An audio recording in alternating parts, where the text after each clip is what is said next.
امت محمدیہ میں بھی ان باتوں پر عمل کی تاکید ہے، اور یہ متفق علیہ باتیں ہیں جن پر تمام شریعتوں میں اتفاق ہے، وہ باتیں ہیں، کسی میں اختلاف نہیں، اور تمام نبیوں نے انہی باتوں کی تعلیم دی، انہی باتوں پر چلنے کی ترغیب فرمائی۔ بات مدینے کے یہودیوں سے کی جا رہی ہے، تورات کے میثاق کو یاد دلایا جا رہا ہے، لیکن ساتھ ہی ساتھ قرآن پڑھنے والے اور قرآن کو سمجھنے کی کوشش کرنے والے، قیامت تک آنے والے انسانوں کو بھی ہدایت دی جا رہی ہے کہ ان باتوں کا تمہیں لحاظ کرنا چاہیے۔ سب سے پہلی بات تو یہ تھی، اللہ فرماتے ہیں ہم نے بنی اسرائیل سے قرار لیا تھا، عہد لیا تھا، اور تم اس بات کے پابند تھے، ہماری بات کو تم نے مانا تھا، عمل کرنے کا وعدہ کیا تھا کہ اللہ تعبدون الا اللہ، اللہ کے سوا کسی کی بندگی نہیں کرو گے، عبادت صرف اللہ کی ہوگی۔ عبادت کسے کہتے ہیں؟ میں نے اس سے پہلے آپ حضرات کے سامنے عرض کیا ہے کہ معبود کے سامنے اپنے آپ کو جھکا دینا، اپنی خواہشات کو قربان کر دینا، اور اپنے آپ کو اس کے حوالے کر دینا۔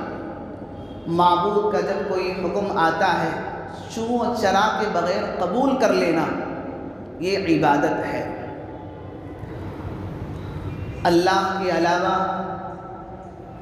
کسی کے سامنے سجدہ نہیں کیا جائے گا، اللہ کے علاوہ کسی سے مانگا نہیں جائے گا، اللہ کے علاوہ کسی سے سوال اور مراد نہیں مانگی جائے گی، اللہ کے علاوہ کسی اور کے سامنے ذلت و مسکنت کا جو درجہ اللہ کے لیے ہے وہ کسی اور کے لیے اختیار نہیں کیا جائے گا، یہ عبادت کے مفہوم میں داخل ہے۔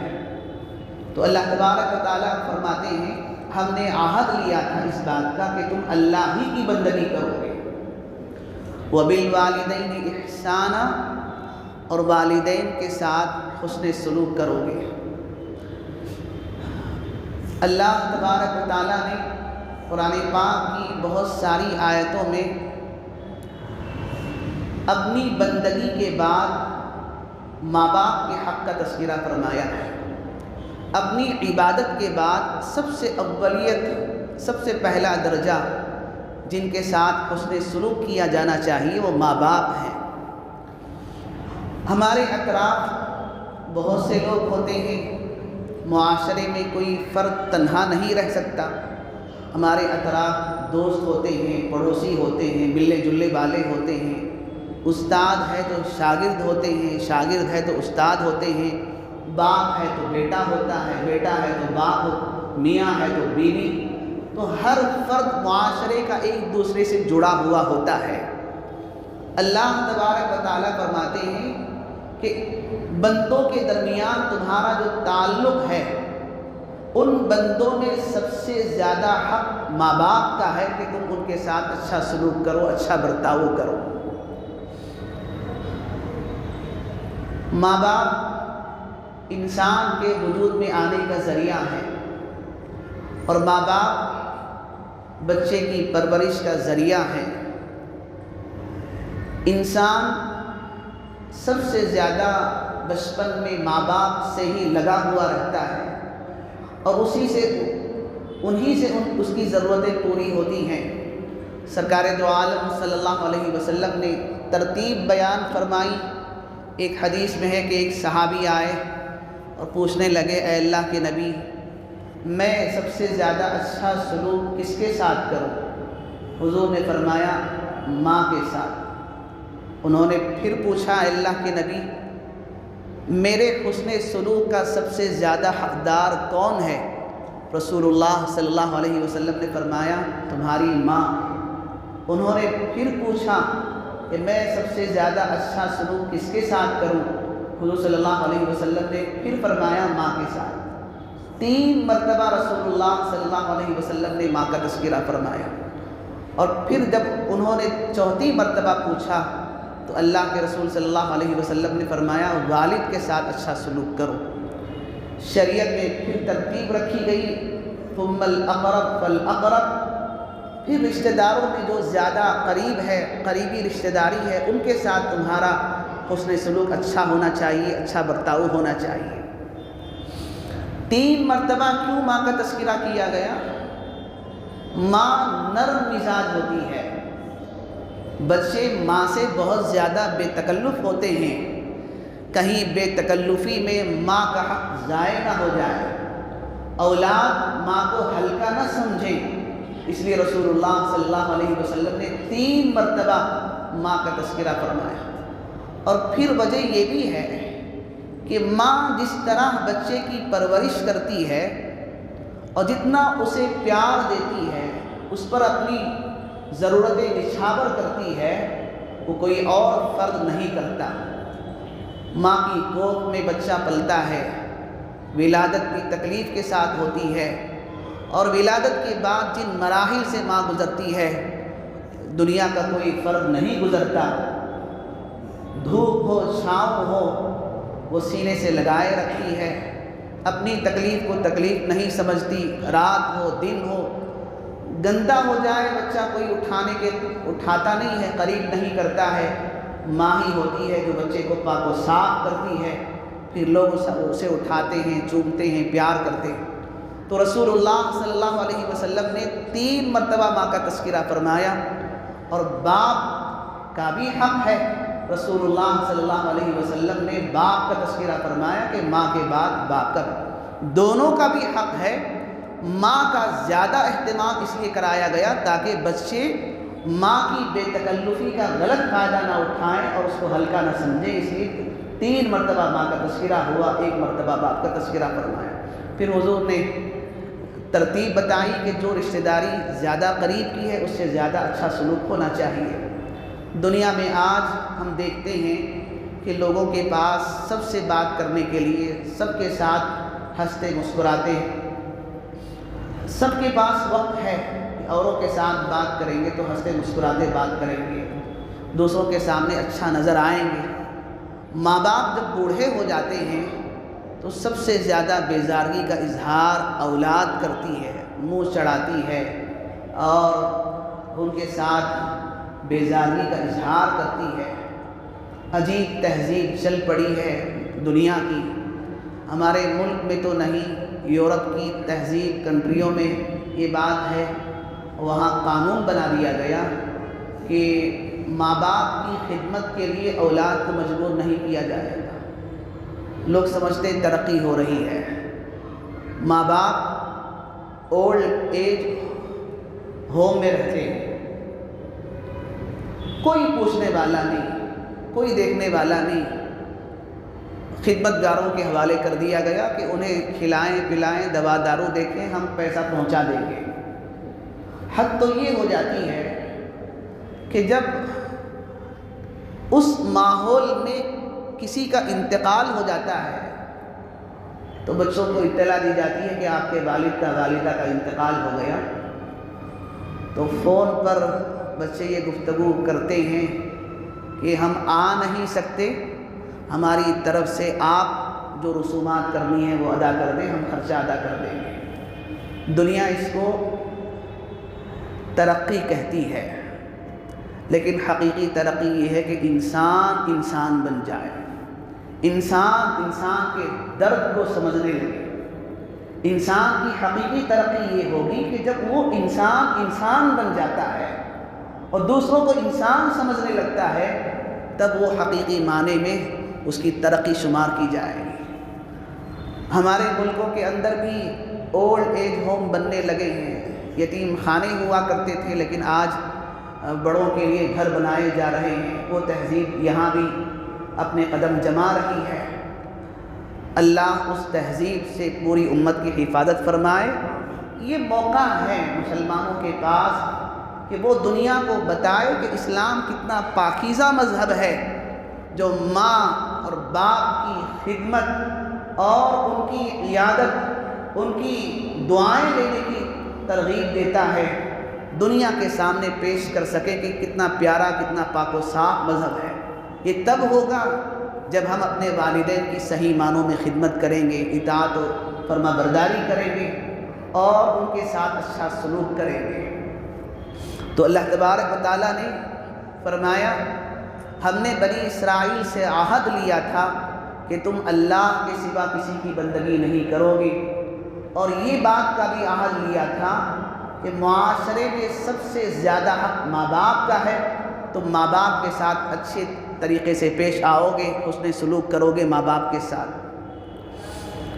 وذی القربیٰ، رشتہ داروں کے ساتھ بھی اچھا سلوک کرنے کا اسلام نے حکم دیا ہے، اللہ تبارک و تعالیٰ نے اس کا تذکرہ فرمایا ہے۔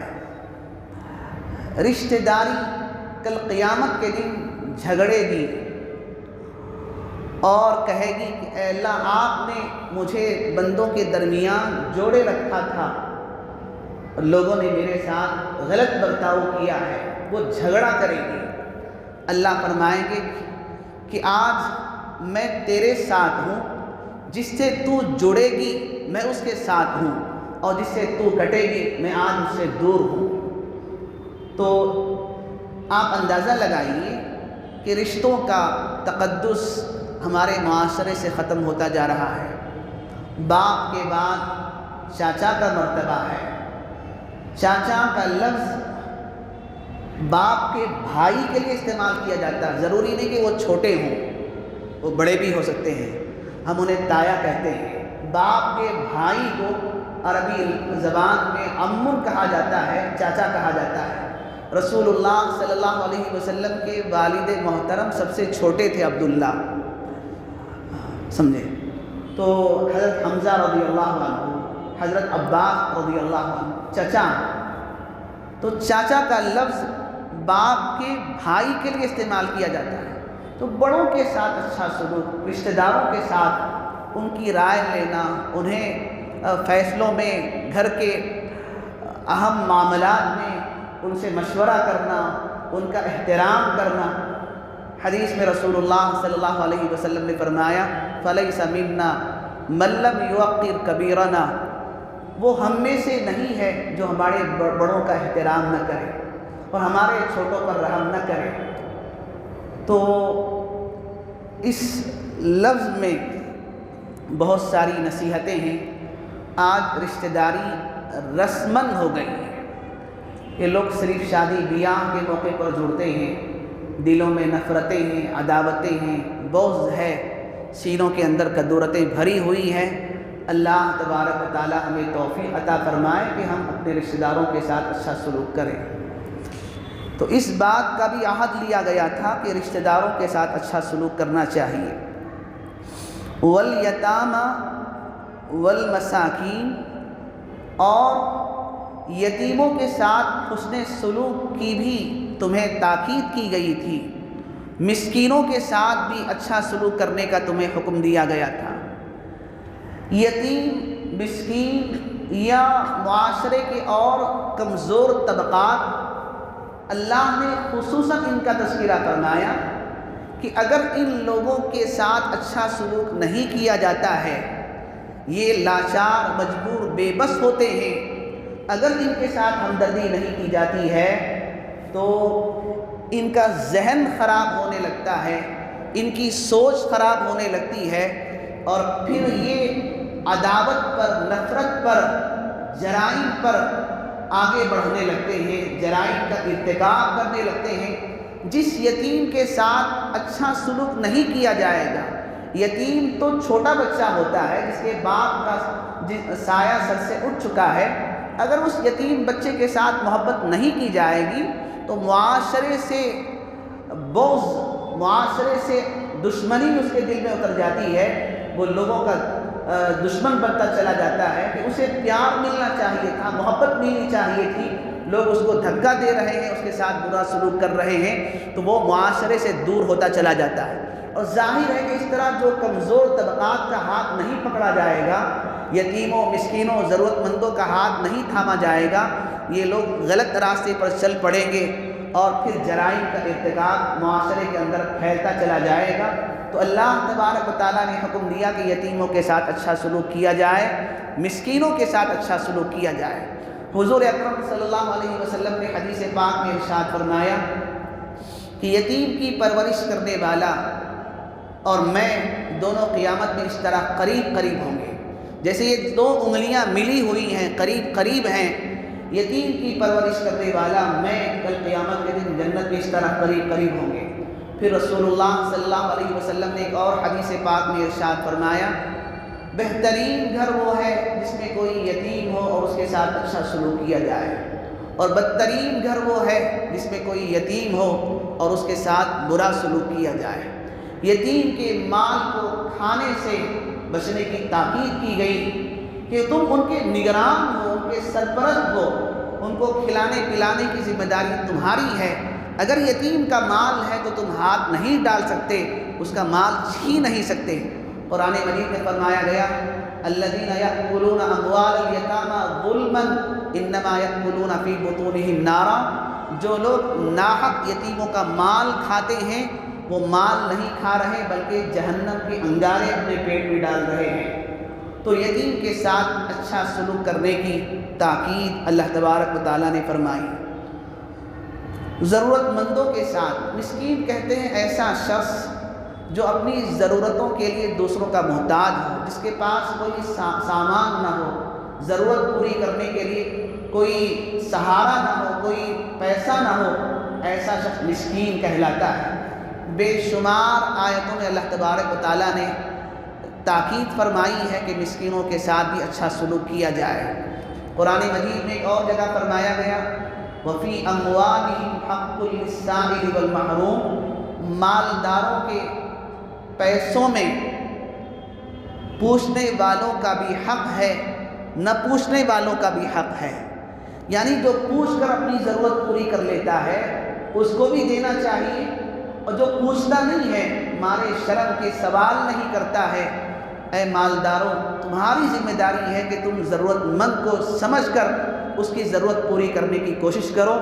چنانچہ اسی لیے زکوٰۃ کا حکم دیا گیا، صدقات کا حکم دیا گیا، تاکہ یہ غریب لوگ مالداروں کی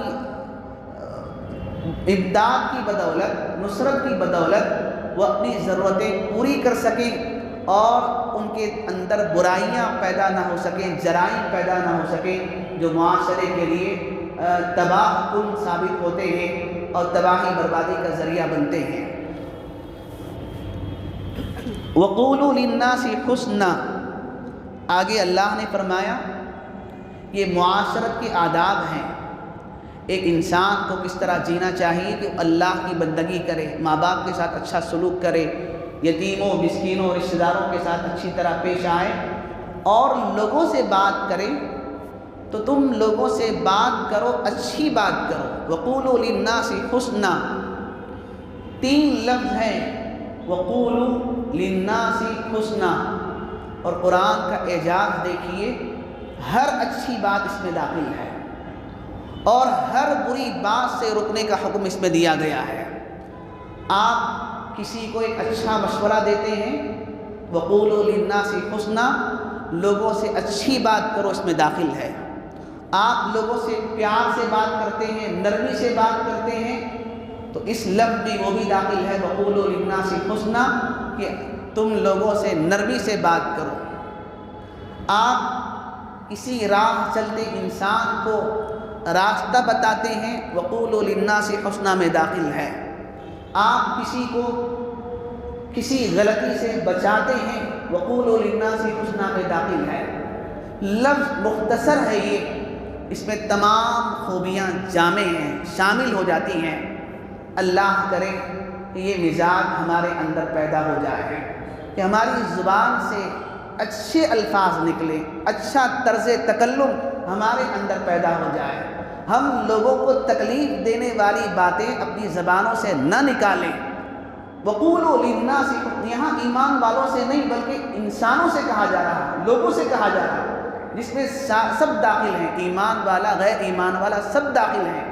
اور آج ضرورت بھی اس بات کی ہے کہ ہم اپنی زبانوں کو پاک کر لیں، صاف کر لیں، اپنی گفتگو کو درست کر لیں، ہماری گفتگو میں مٹھاس ہو، پیار ہو، نرمی ہو، ہمدردی ہو۔ قرآن پاک کی اور ایک آیت ہے، اللہ تبارک و تعالیٰ نے حضرت موسیٰ اور ہارون علیہم السلام کو فرعون کے پاس بھیج رہے ہیں، جاؤ اسے سمجھاؤ۔ فرعون کون ہے؟ ظالم ہے، متکبر ہے، اور اتنا تکبر کہ وہ کہہ اٹھا انا ربکم الاعلی، میں تمہارا بڑا رب ہوں۔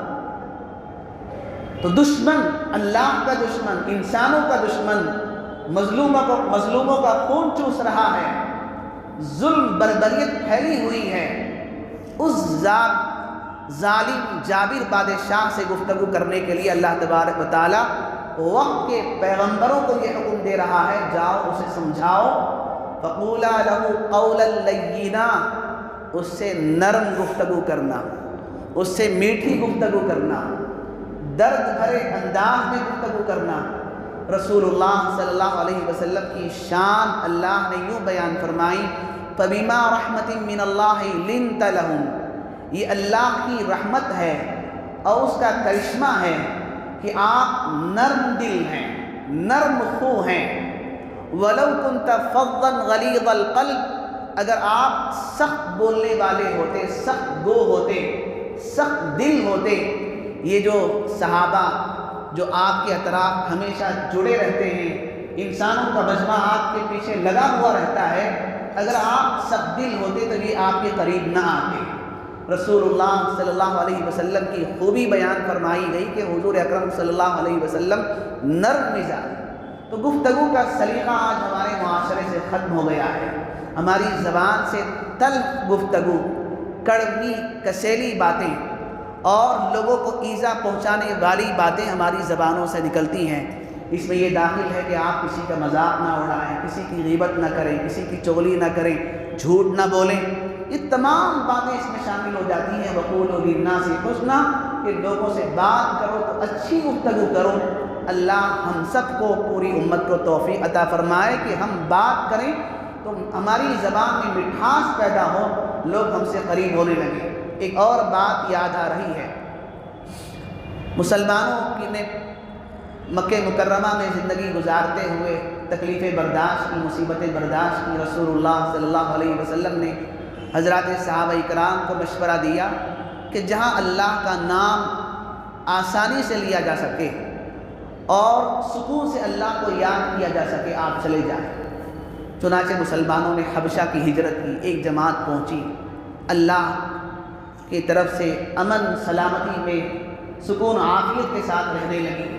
پھر دوسری جماعت پہنچی، کفار مکہ کو نہیں رہا گیا کہ جن کو ہم ستاتے تھے، پریشان کرتے تھے، تکلیف پہنچاتے تھے، وہ کسی اور شہر میں جا کر امن کے ساتھ زندگی گزاریں۔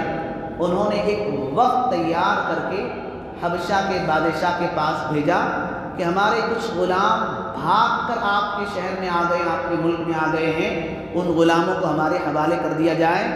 یہ لوگ آپ کے شہر میں رہیں گے تو شہر کے ماحول کو خراب کر دیں گے۔ اس طرح اکسا کر، بھڑکا کر وقت کو تیار کر کے بھیجا گیا کہ شاہ حبشہ سے بات کریں۔ نجاشی حبشہ کا بادشاہ دربار میں مکے کا وقت پہنچتا ہے اور یہ تمام باتیں پیش کرتا ہے۔ وہ بادشاہ بڑا عقل مند سمجھدار تھا۔ اس نے کیا کیا؟ مسلمانوں کے وفد کو بلایا۔ ایک طرفہ بات ہوئی تھی، مکے کے لوگ آئے تھے تو ان کی بات تو اس نے سن لی تھی، مسلمانوں کی بات سننے کے لیے اس نے ایک جماعت کو بلایا۔ مسلمانوں نے بات کرنے کے لیے حضرت جعفر ابن ابی طالب رضی اللہ عنہ کو پیش کیا کہ ہماری طرف سے آپ بات کریں۔ چنانچہ بادشاہ کے دربار میں پہنچتے ہیں تو بادشاہ پوچھتا ہے کہ آپ ہمارے ملک میں رہنے لگے ہیں، آپ کے لوگ آپ کو لینے کے لیے آئے ہیں، کیا معاملہ ہے؟ حضرت جعفر رضی اللہ عنہ نے جس انداز سے گفتگو فرمائی، وہ لہجہ، آج کے مسلمانوں کے لیے بڑا سبق ہے، بڑی نصیحتیں ہیں۔ انہوں نے بڑی سنجیدگی سے کہا، بادشاہ ہم گرے پڑے لوگ تھے، حلال و حرام کی تمیز نہیں تھی، شراب کے نشے میں دھت رہتے تھے اور گندگیوں میں، بے حیائیوں میں پڑے ہوئے تھے، بتوں کی پوجا کرتے تھے، کوئی تمیز ہمارے اندر نہیں تھی۔ اللہ نے ہمارے ہی درمیان سے اپنا رسول بھیجا، وہ ہمارے درمیان آئے، ایک اللہ کی طرف بلایا، پاکیزہ زندگی کی تعلیم دی اور ہم ہر قسم کی گندگی سے دور ہونے لگے۔ مکے کے یہ سرداران ہمیں تکلیف پہنچاتے رہے، مصیبتیں پہنچاتے رہے، ہمیں پتہ چلا کہ حبشہ کا بادشاہ امن پسند ہے، تو ہم آپ کے شہر میں امن سے رہنے کے لیے آئے ہیں، یہاں ہم سکون سے اللہ کو یاد کر رہے ہیں اور پاکیزہ زندگی گزار رہے ہیں۔ تو لوگوں نے، مکے کے لوگوں نے کہا کہ یہ حربہ تو کامیاب نہیں ہوا کہ ہم بھڑکا کر بادشاہ کو ورغلانا چاہتے تھے مسلمانوں کے خلاف، یہ حربہ تو کارآمد نہیں ہوا، بادشاہ عیسائی ہے۔ تو انہوں نے دوسرا حربہ استعمال کیا کہ یہ عیسیٰ علیہ السلام کو بھی نہیں مانتے۔ تو یہ بات جب پیش کی گئی بادشاہ کے سامنے، تو بادشاہ نے کہا کہ عیسیٰ ابن مریم کے بارے میں تمہارا کیا خیال ہے؟ حضرت جعفر رضی اللہ عنہ نے سورہ مریم کی تلاوت کی اور اس میں تذکرہ ہے، قال انی عبد اللہ، میں اللہ کا بندہ ہوں، آتانی الکتاب وجعلنی نبیا، اللہ نے میری پاس کتاب اتاری ہے اور میں اللہ کا نبی ہوں، میں اللہ کا بندہ ہوں، خدا نہیں ہوں۔ تو یہ جب پڑھ کر سنایا تو شاہ حبشہ کہنے لگا کہ ایسا ہی ہے، عیسیٰ اللہ کے نبی ہیں، وہ اللہ کے بیٹے نہیں ہیں، مریم اللہ کی بیوی نہیں ہے، اللہ کی ذات واحد ہے، یہ ایسا ہی ہے۔ تو بہرحال اس انداز سے حضرت جعفر رضی اللہ عنہ نے گفتگو فرمائی۔ آج جب مسلمانوں کے خلاف زہر پھیلانے کا کام کیا جا رہا ہے تو مسلمانوں کو چاہیے کہ بہت سوچ سمجھ کر گفتگو کریں، بہت نرمی سے گفتگو کریں، بہت پیار سے بات کریں، دلیل سے بات کریں، سنجیدگی سے بات کریں، متانت سے بات کریں۔ یہ ساری چیزیں، یہ ساری خوبیاں ہمارے معاشرے کے اندر، امت کے نوجوان افراد کے اندر آنی چاہیے۔ اللہ توفیق عطا فرمائے ہم اپنی زبانوں کو صاف کرنے والے۔ زبان اتنی اہم ترین چیز ہے، رسول اللہ صلی اللہ علیہ وسلم فرماتے ہیں، جو شخص مجھے دو باتوں کی ضمانت دیتا ہے میں اسے جنت کی ضمانت دیتا ہوں۔ حضور نے فرمایا، دو پیروں کے درمیان رہنے والی شرمگاہ اس کی حفاظت کی ضمانت دیتا ہے کہ غلط استعمال نہیں کرے گا، اور دو جبڑوں کے درمیان رہنے والی چیز یعنی زبان کی حفاظت کی ضمانت دیتا ہے کہ میں اپنی زبان سے کسی کو تکلیف نہیں پہنچاؤں گا، کسی کو گالی گلوچ نہیں کروں گا، اور اس زبان سے کوئی غلط جملہ نہیں نکلے گا۔ حضور فرماتے ہیں کہ دو باتوں کی ضمانت دینے والے کو میں جنت کی ضمانت دیتا ہوں، جنت کی گارنٹی دیتا ہوں۔ تو آپ سمجھ سکتے ہیں کہ زبان کی کتنی اہمیت ہے۔ اللہ تبارک و تعالی ہم سب کو توفیق عطا فرمائے۔ تو اس جملے میں، حالانکہ چھوٹا سا جملہ ہے، تمام طرح کی اچھی باتیں داخل ہیں اور تمام بری باتوں سے روکنے کا اس میں حکم دیا گیا ہے۔ اس جملے کو آپ یاد رکھ لیں، وَقُولُوا لِلنَّاسِ حُسْنًا، ہم نے تم سے عہد لیا تھا کہ تم لوگوں سے بات کرو گے تو اچھی بات کرو گے، لوگوں سے اچھی بات کرنے کا اللہ تبارک و تعالیٰ نے عہد لیا۔ وَأَقِيمُوا الصَّلَاةَ وَآتُوا الزَّكَاةَ، اور نماز کو قائم کرو گے، زکوٰۃ ادا کرو گے۔ یہ مضامین تورات میں تھے، اللہ نے اس کا تذکرہ فرمایا ہے کہ ہم نے بنی اسرائیل سے عہد لیا تھا۔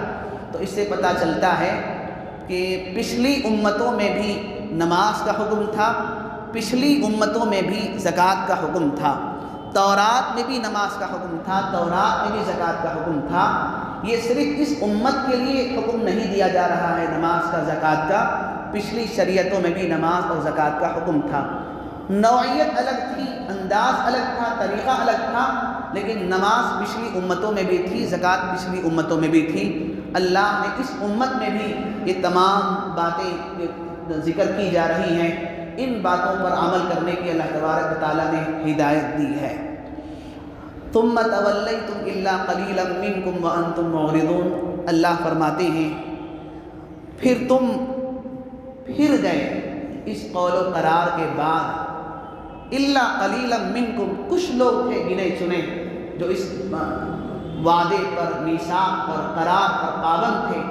وانتم معرضون، اور تمہارا مزاج ہے پھرتے رہنا، بدلتے رہنا، احکامات کو ٹالتے رہنا، یہ تو تمہاری عادت ہے۔ اللہ تبارک و تعالیٰ نے اس آیت میں بنی اسرائیل سے جو عہد لیا گیا تھا، مدینے کے یہودیوں کو یاد دلایا جا رہا ہے کہ اللہ نے تم سے ان باتوں کا عہد لیا تھا، اور محمد الرسول اللہ صلی اللہ علیہ وسلم بھی تمہیں انہی باتوں کا حکم دے رہے ہیں۔ یہ نبی ہونے کی، رسول ہونے کی علامت ہے، لہذا تم محمد الرسول اللہ کی باتوں پر عمل کرنے والے بن جاؤ۔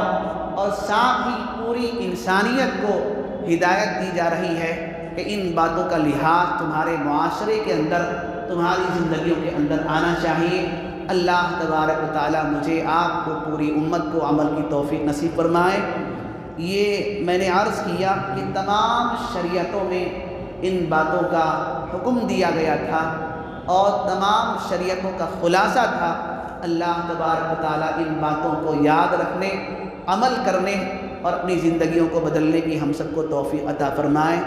اللہ تبارک و تعالیٰ ہم سب کے جمع ہونے، قرآن پڑھنے، سننے، سمجھنے اور اس کے احکامات کو جاننے سمجھنے کی اللہ توفیق عطا فرمائے، عمل کرنے والا بنائے۔